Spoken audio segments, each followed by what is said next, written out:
Baik, Assalamualaikum warahmatullahi wabarakatuh. Jumpa lagi dengan saya, Mr. J, dalam pembahasan sejarah berikutnya. Oke, sekarang kita ketemu dengan bab 3, yaitu mengenai demokrasi Pancasila dan perkembangan ekonomi pada masa Orde Baru dan reformasi. Oke, kalau kita sudah sampai di masa Orde Baru atau juga demokrasi Pancasila, artinya kita sudah membahas masa-masa demokrasi liberal dan masa demokrasi terpimpin. Lalu kemudian ada masa transisi antara demokrasi terpimpin dan demokrasi Pancasila atau masa Orde Baru. Ini ya, berarti sekarang kita akan membahas tentang masa Orde Baru. Nah, di sini kurang lebih ada akan perkembangan politik dan ekonomi pada masa Orde Baru. Terlebih dahulu, kemudian baru masuk ke masa reformasi. Nah, di sini ini adalah ada sebuah momen yang kemudian diabadikan. Ini adalah momen ketika pengunduran diri, pernyataan Pak Harto mengenai pengunduran dirinya dari kursi presiden.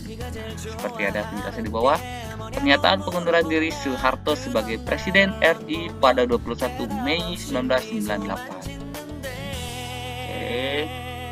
Oke. Kalau begitu kita lanjut ke pembahasan berikutnya. Here we go. Bagian pertama, yaitu demokrasi Pancasila pada masa Orde Baru 1966 hingga 1998. Nah, berlangsungnya pemerintahan Orde Baru di Indonesia itu diawali sejak terjadinya G30 SPKI yang menewaskan beberapa pimpinan tertinggi Angkatan Darat. Mungkin ada yang masih ingat karena baru kemarin kita bahas mengenai G30 SPKI atau pemberontakan yang terjadi pada 30 September PKI. Nah, kayaknya nggak perlu diceritain detailnya. Kemudian G30 SPKI ini berhasil diatasi oleh Soeharto selaku Panglima Kostrad atau Komando Strategi Angkatan Darat. Nah, di sini ada sebuah potret pembacaan sumpah jabatan Soeharto sebagai Presiden RI pada 1968. Belum ya, kita belum masuk ke sini. Ceritanya dari sini dulu. Transisi ya, proses masuknya ke demokrasi Pancasila. Oke.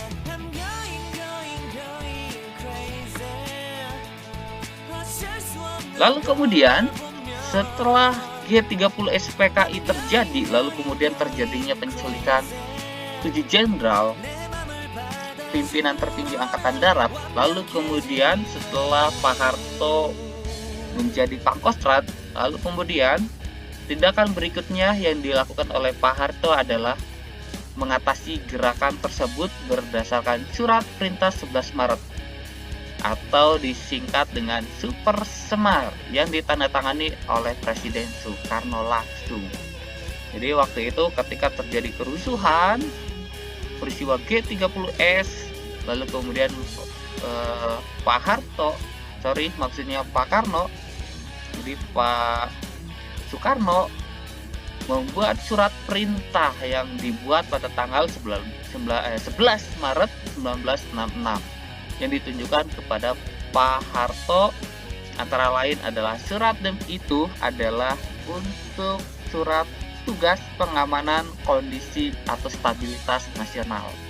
Jadi istilahnya adalah surat itu adalah surat perintah langsung kepada Pak Soeharto untuk mengatasi kerusuhan-kerusuhan di berbagai daerah agar menciptakannya status damai, terkendali, stabil dari kerusuhan.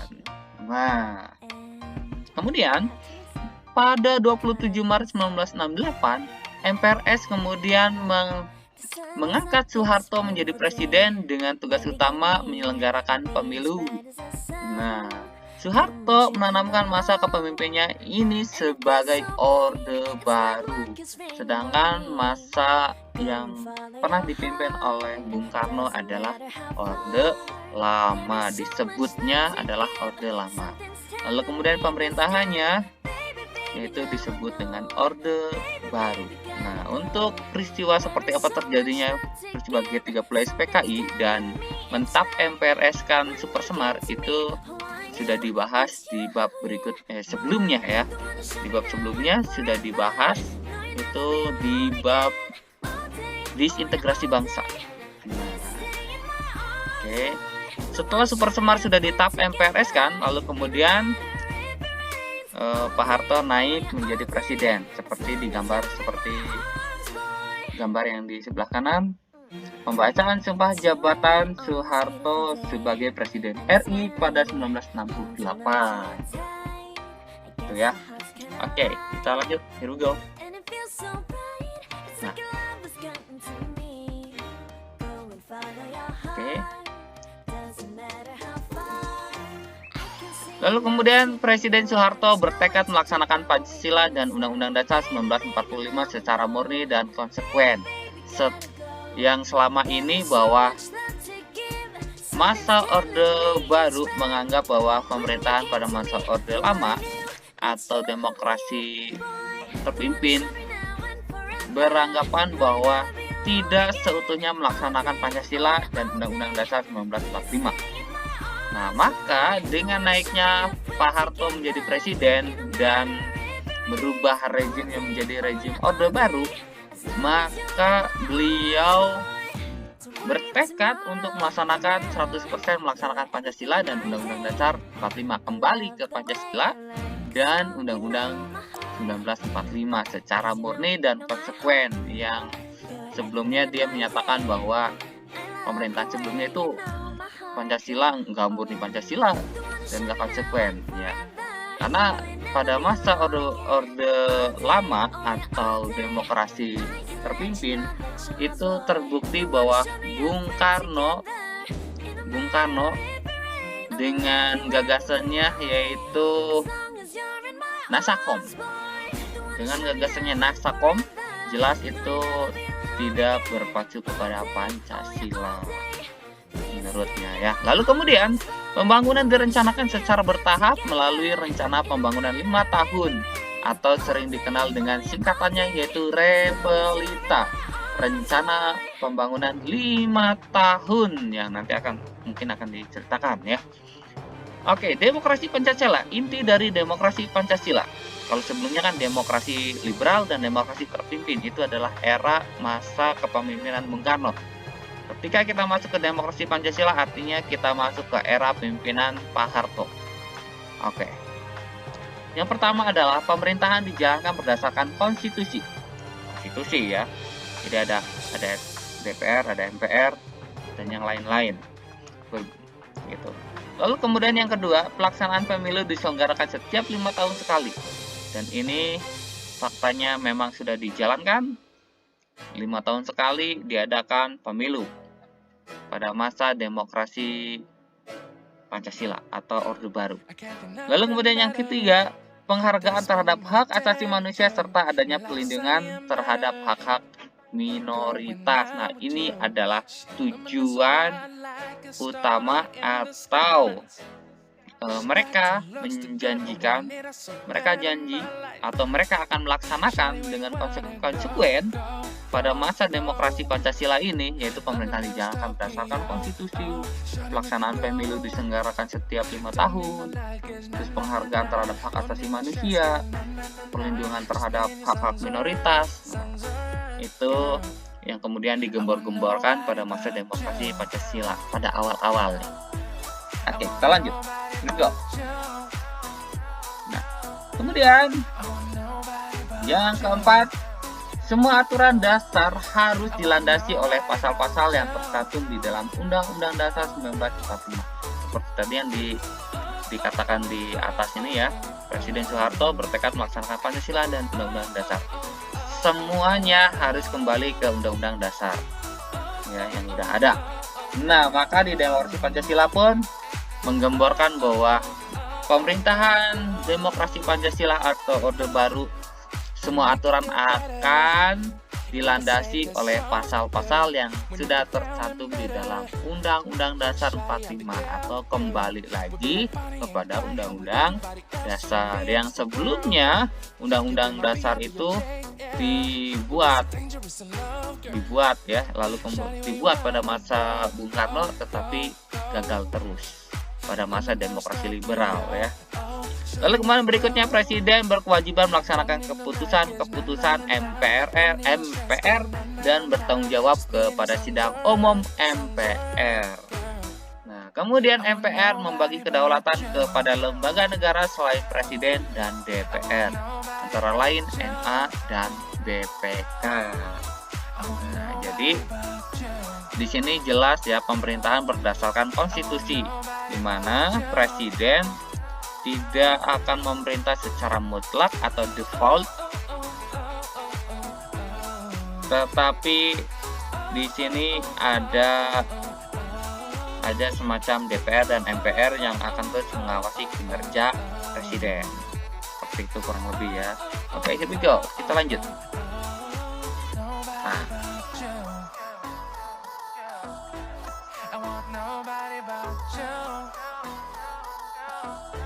setelah Pak Harto akhirnya berhasil naik jabatan menjadi Presiden Republik Indonesia yang kedua, yaitu pada era demokrasi Pancasila, langkah-langkah berikutnya yang akan beliau lakukan adalah, yang pertama adalah membubarkan Partai Komunis Indonesia.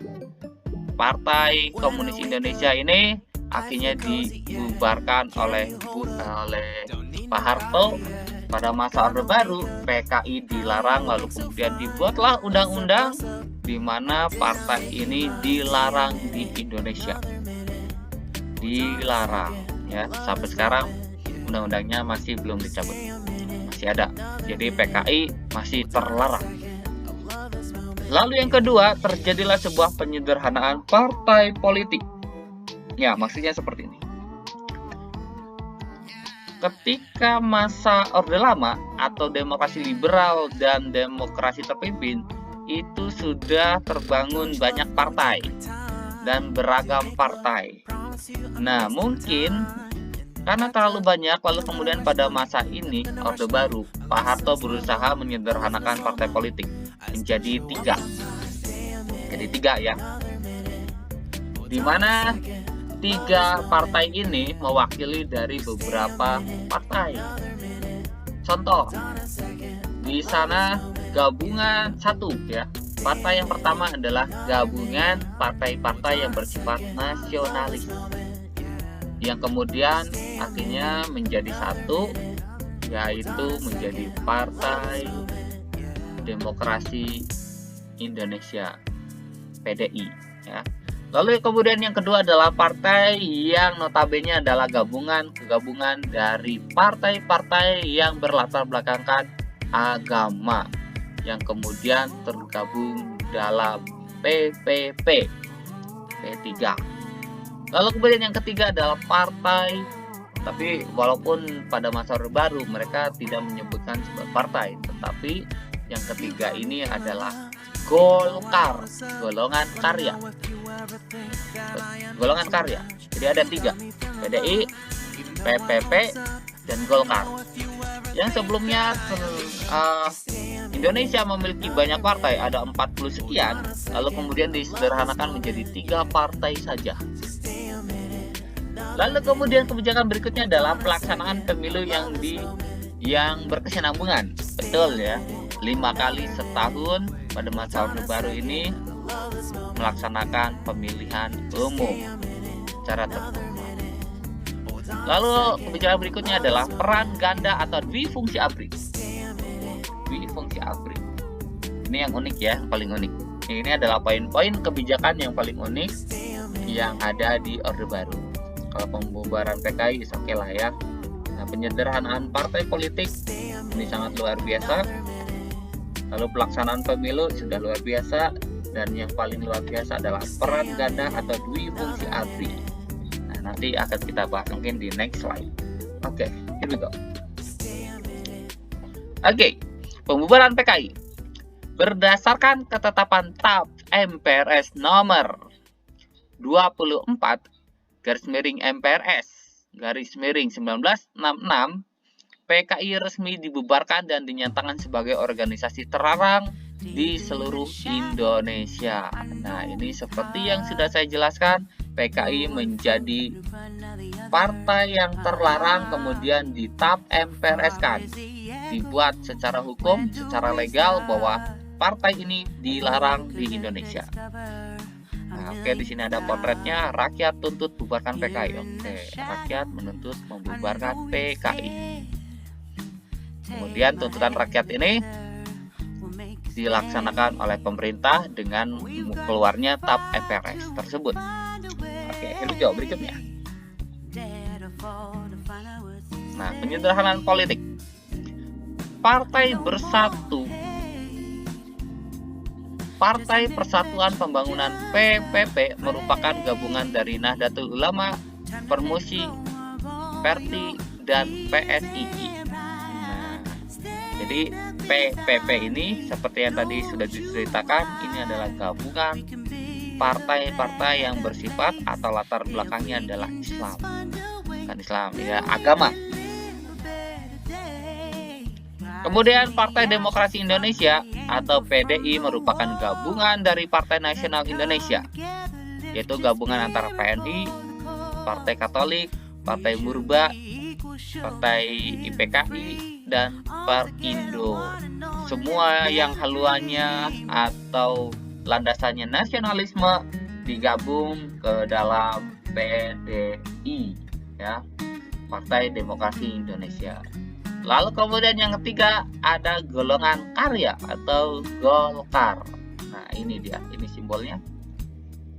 Nah, dari sekian banyak partai, kemudian pada masa demokrasi Pancasila dirubah menjadi hanya 3 partai saja. Oke, here we go, kita lanjut. Kemudian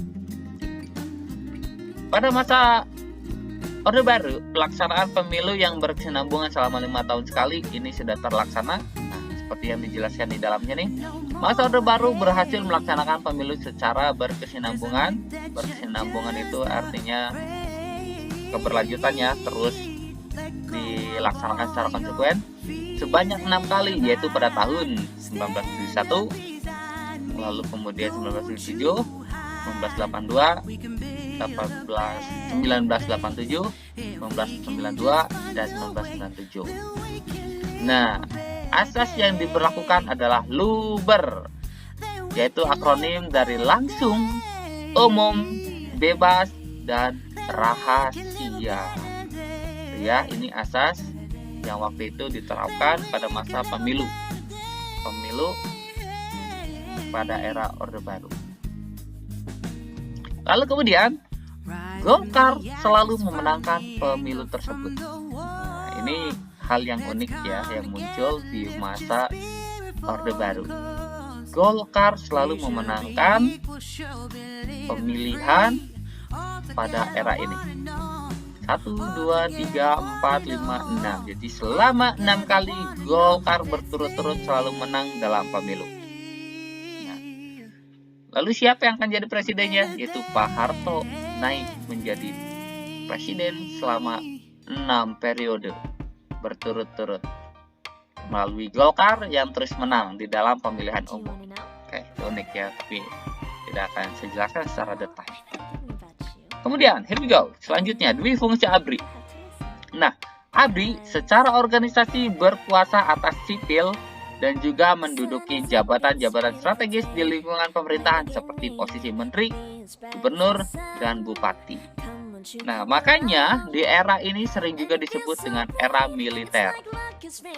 Ya, era militer kenapa? Karena yang menduduki posisi seperti menteri, gubernur, dan bupati ini ditempati oleh para angkatan darat atau ABRI, para tentara. Karena sesuai perintahnya, sesuai kebijakannya, yaitu peran ganda atau dwi fungsi ABRI, di mana ABRI ini adalah yang berkuasa atas sipil dan juga dia bisa menduduki posisi-posisi strategis seperti menteri, gubernur, dan bupati. Gitu ya. Ini hal yang paling unik yang terjadi pada masa Orde Baru. Yang kalau sekarang di masa sekarang itu reformasi, itu sudah tidak ada lagi di fungsi ABRI. Jadi fokus satu tugasnya ya. Gitu. Oke. Here we go. Kita lanjut. Oke, ini dia. Nah, pedoman penghayatan dan pengamalan Pancasila. Sejak 1978, pemerintah menyelenggarakan penataran atau P4 bagi seluruh lapisan masyarakat di Indonesia. Lalu kemudian semua organisasi yang ada tidak diperbolehkan menggunakan asas selain Pancasila. Jadi Pancasila sifatnya wajib dan sangat diwajibkan. Jadi semua lapisan masyarakat itu harus sudah hafal dan wajib hafal Pancasila. Luar biasa ya. Nah, oke, kemudian here we go. Penataan politik luar negeri Indonesia. Kemudian penataan politik atau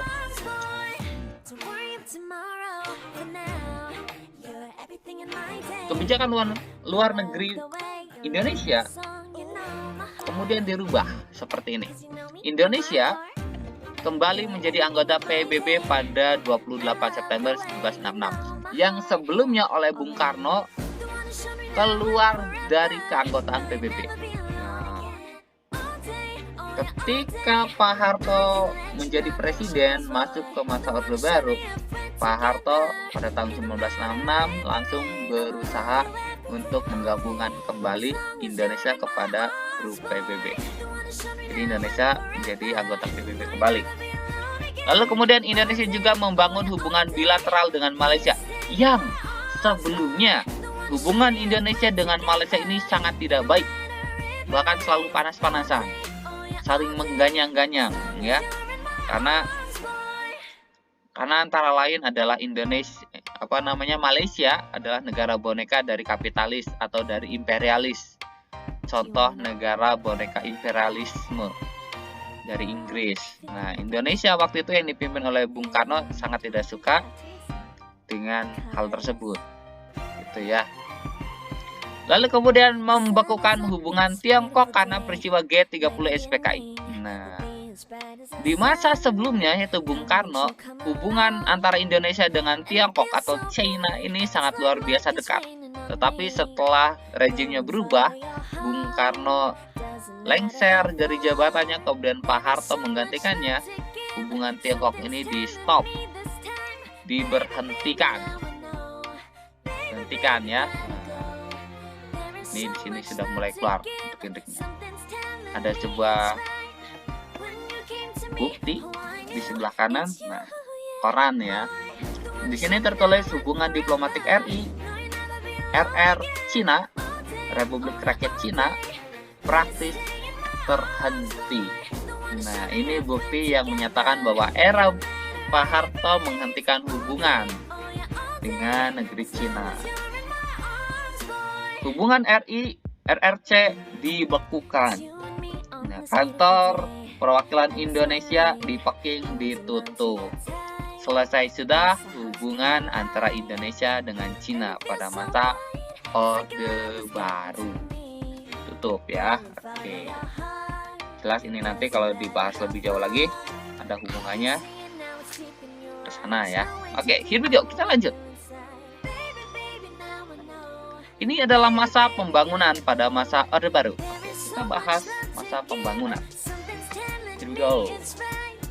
Repelita yang pertama dimulai pada tahun 1969 yang difokuskan pada upaya rehabilitasi sarana dan prasarana penting, pembangunan iklim usaha dan investasi. Itu pembangunan tahap awal, rencana tahap awal dan langsung diberlakukan. Lalu kemudian pada Repelita kedua dan ketiga berlangsung pada 1974 hingga 1984. Difokuskan pada perencanaan pertumbuhan ekonomi, stabilitas nasional, dan pemerataan pembangunan dengan penekanan pada sektor pertanian serta industri yang mengolah bahan mentah menjadi bahan baku. Oke, luar biasa. Di sini mungkin sering ada seperti ini, contohnya sektor pertanian waktu itu, dan saya sempat mendengar ya tentang revolusi hijau. Sering juga disebut dengan revolusi hijau. Pembangunan pada sektor pertanian ini. Ya. Oke, here we go. Lalu kemudian realita yang keempat dan kelima. Pemerintah menerapkan. Nah, diterapkannya pada 1984 hingga 1994. Nah, ini masih terasa saya. Lalu kemudian mempertahankan pembangunan sektor pertanian. Jadi revolusi hijau masih diperkuat. Yang tadinya kebijakan ini ada di realita 3 dan 2. Lalu kemudian di realita 4 dan 5 terus dikembangkan, terus dilanjutkan.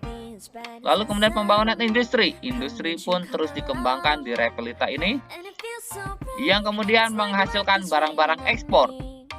Nah, mengolah hasil pertanian dan industri padat karya. Nah, ini terus dikembangkan pada masa ini.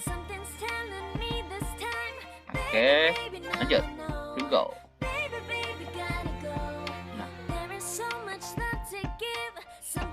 Pada masa kabinet pembangunan ke-7, awal Maret 1998, kondisi bangsa dan negara mulai memburuk. Demikian juga dengan kondisi perekonomian.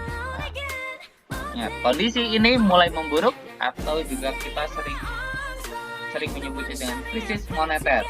Awal-awalnya Indonesia mulai memburuk pada tahun 1998. Ketika bangsa kita di slide sebelumnya, dari realita 1 dan realita 6 sampai 5, 1, 2, 3, 4, 5 ini sudah jelas membuktikan membutuhkan modal yang sangat besar untuk menjalankan kebijakan hal tersebut. Pembangunan, apalagi pertanian dan pembangunan industri ini terus dikembangkan. Dan pembangunan secara merata ini ya terus dikembangkan, jelas membutuhkan dana yang luar biasa banyak. Lalu kemudian pada tahun 1998 terjadilah kemerosotan ekonomi. Kondisi perekonomian negara kita akhirnya turun dan ini berdampak luar biasa. Lalu kemudian pertumbuhan ekonomi Indonesia menjadi 0%. Artinya keuangan Indonesia mandek di sana ya. Mandek. Tidak naik, tidak turun. Nah, 0% nih, baru 0%, belum turun. Akibatnya melemahnya nilai tukar rupiah terhadap dolar Amerika Serikat, mengakibatkan hancurnya fundamental perekonomian di Indonesia. Perekonomian hancur. Lalu kemudian semakin lesunya iklim bisnis, kondisi moneter Indonesia mengalami keterpurukan yang hebat ketika ada 16 bank yang dilikuidasi pada akhir 1967 sampai 16 bank. Lalu kemudian krisis ekonomi membuka tabir tentang penyimpangan bisnis perbankan nasional. Ternyata perbankan nasional ini dimiliki oleh kelompok-kelompok pengusaha untuk mendapatkan kredit dengan bunga yang ringan. Banyak terjadi praktik KKN. Nah, akhirnya muncul atau banyak maraknya praktik KKN. Ya, kolusi, nepotisme. Korupsi, kolusi, nepotisme. Lalu kemudian krisis ekonomi saat ini menjadi sulit diatasi karena diikuti pula dengan krisis politik dan hukum, sehingga melahirkan krisis kepercayaan. Sudah krisis moneter, secara keuangan susah, bisnis hancur, gitu kan. Kemudian ada korupsi, kolusi, dan nepotisme, KKN. Kemudian muncul juga krisis politik dan hukum, yang akhirnya rakyat mulai tidak percaya lagi dengan pemerintahan. Nah, terlahirlah krisis kepercayaan. Oke, here we go. Oke, baik. Cukup sampai di sini masa demokrasi Pancasila. Jika kalian ada pertanyaan boleh isi di komen di bawah ya. Yang belum subscribe jangan lupa subscribe-nya. Oke. Untuk masa demokrasi atau masa reformasi ini akan saya bahas di video berikutnya ya. Oke, terima kasih yang sudah menonton sampai akhir. Assalamualaikum warahmatullahi wabarakatuh.